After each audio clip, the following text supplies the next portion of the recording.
స్వర్ణ గ్రామ పంచాయతీ కార్యక్రమానికి రాష్ట్ర ప్రభుత్వం శ్రీకారం చుట్టడం జరిగింది.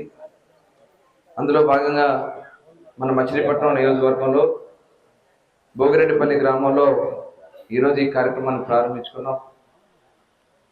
రాష్ట్ర వ్యాప్తంగా దాదాపు 13,336 గ్రామ పంచాయతీల్లో ఈరోజు ఈ గ్రామ సభలు నిర్వహించబడుతూ ఉన్నాయి.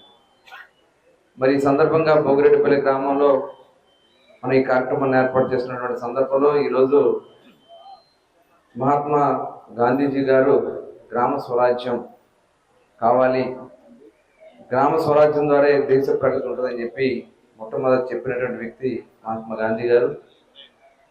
అలాగే టంగుటూరి ప్రకాశం పంతులు గారి 152వ జయంతి కార్యక్రమాన్ని కూడా ఇప్పుడే ఆయన చిత్రపటానికి పూలమాలేసి నివాళులు అర్పించుకున్నాం. మరి ఇద్దరు కూడా మహాత్మా గాంధీ గారు గ్రామ స్వరాజ్యం గురించి, గ్రామాల చైతన్యం గురించి మాట్లాడినటువంటి వ్యక్తి.